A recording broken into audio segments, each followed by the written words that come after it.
Si General Casimero, mga kaibigan, ay isa lamang sa napakarami ng boksingero na pinarusahan ng ban, suspension ng JBC. Dahil nga sa hindi pagsunod sa alituntunin ng komisyon. Kung maalala po ninyo, in 2018, ang Mexicanong si Luis Neri ay pinatawan ng indefinite ban ng JBC matapos siyang magpakitang 5 pounds overweight sa kanyang bantamweight title match kontra sa Japanese ring idol noon na si Shunsuke Yamanaka. March 2018, pinatulog nitong si Luis Neri sa Yamanaka in just 2 rounds. But he was 5 pounds overweight sa labang iyon, mga kaibigan. And before that, in 2017, sa kanilang unang laban kung saan tinalo rin ni Neri si Yamanaka, and napatunayan na gumamit siya ng pinagbabawal na drugs o performance-enhancing drugs. Kaya nagkalita po ang mga Hapon sa lantarang pandaraya at pinatawan ng indefinite ban si Neri doon sa kanilang laban kay Yamanaka. Ang ban na ito, mga kaibigan, ay nilift lamang ng JBC nitong taon na ito ng labanan ni Luis Neri si Naoya Inoue. Pero alam nyo ba kung bakit nilift? Sapagkat nakakita ng pagkakataon ng JBC na i-avenge ni Naoya Inoue ang naging pagkatalo ni Yamanaka. So doon mismo sa Japan, binawi na ng JBC ang ban kay Neri, lumaban si Neri sa Japan at siya'y pinatulog nitong si Naoya Inoue. So naigante ni Inoue at napahiya si Neri sa mga Japanese fight fans. Now in 2018, mga kaibigan, si Daigo Higa failed to meet the weight sa kanyang laban kay Christopher Rosales ng Nicaragua for the World Flyweight title. 2018, si Daigo Higa became the very first boxer ng Japan to fail in meeting the weight. Ganun po ka-stricto ang Japan sa boxing pagdating sa timbang. Imagine, 2018, doon pa lang nagkaroon ng first Japanese boxer na hindi na-meet ang timbang. Disiplinado po ang mga Japanese boxer. Si Daigo Higa ay pinatawan ng suspension ng JBC. Sariling boxer nila. In fact, yung trainer ni Daigo Higa, ang legendary Japanese boxing champion na si Yoko Gushiken, ay pinarusahan din ng Japan Boxing Commission. Ganyan po ka-stricto ang JBC. So itong si Casimero is just the latest casualty ng JBC. The latest na naparusahan ng JBC sa hindi pagsunod sa kanilang alituntunin. Wala po tayong magagawa dyan sapagkat ganyan po ka-stricto ang JBC. At in a way, mga kaibigan, alam na nila meron na silang suspetsa na maaaring hindi ma-meet ni Casimero ang timbang. Sapagkat sabi nga po natin, may reputasyon na si Casimero sa hindi pag-meet ng timbang bago pa lamang ang laban sa Japan. So wala po tayong magagawa dyan. Karapatan po ng Japan na i-impose ang napaka-strict na kalakaran sa kanilang bansa.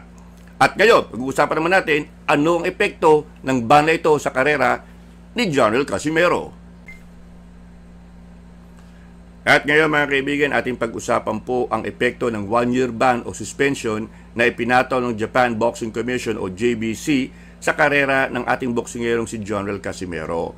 Unang-una, mga kaibigan, yung pong alituntunin, yung parusa na ipinataw ng JBC ay epektibo lamang sa teritoryo ng Japan sapagkat yun lamang po ang kanilang jurisdiksyon. So, ibig sabihin, hindi pwedeng lumaban sa Japan itong si General Casimero sa loob ng 1 taon. Okay? Ngayon, ang masakit po dito, mga kaibigan, ang Japan, ang hotbed ng boxing sa Asia. Napakarami pong boxing activities dyan sa Japan. Kapag nagustuhan ka ng mga Hapon, mga kaibigan, yung mga Filipino boxer at yung mga foreign boxers, they are paid well. Maganda ang accommodation, maganda ang bayad sa kanila. E yan ang hindi makukuha ni General Casimero sa loob ng 1 taon. At ngayon, mga kaibigan, ito medyo nakakatakot. Si General Casimero ay libre namang lumaban sa ibang bansa. Wala pong problema sapagkat hanggang Japan nga lamang po ang epekto ng 1-year ban. Pero mga kaibigan, may mga sitwasyon na yung mga komisyon sa ibang bansa ay ino-honor yung suspension nung isang komisyon. Nagkakaroon sila ng mutual understanding. Kasi nga po, kapag yung ibang bansa naman ang nagsuspend ng boksingero at hindi inono ng ibang bansa, di ba babaliwala? Kayang i-circumvent ng boksingero yung naging parusa sa kanya. So minsan, merong indirect understanding ang mga komisyon sa iba't ibang parte ng mundo na, Pag ako nag-suspend, i-honor mo ha, para pag ikaw naman na nag-suspend, i-honor ko din. So, hindi makakalusot yung boksingero. Nakikita nyo na ha, very strict. Meron silang mutual understanding. Doon madadali si Casimero. Pero sabi ko nga mga kaibigan, usually nangyayari lang ito, ino-honor ng ibang komisyon ang suspensyon ng isang komisyon kapag may halong paggamit ng performance-enhancing drugs yung naging weight issue ng boksingero. Kapag yung boksingero, let's say, nahirapan sa timbang, napatunayan na gumagamit ng ipinagbabawal na gamot para pumayat, ay diyan po papasok yung tinatawag nating mutual respect. I-honor ng komisyon ng isang bansa yung ginawa ng komisyon ng isang bansa. Sapagkat sabi nila, may halong droga na yan eh. Hindi na maganda talaga yan. So far, medyo nakakahinga tayo sapagkat yung kaso ni Casimero ay strictly overweight lamang. Wala pong issue na siya gumamit ng performance-enhancing drugs o ipinagbabawal na gamot para may baba ang kanyang timbang. So, medyo nakahinga tayo doon mga kaibigan. Sapagkat pag meron nga pong ganun mga kaibigan, usually, ino-honor ng ibang bansa yan.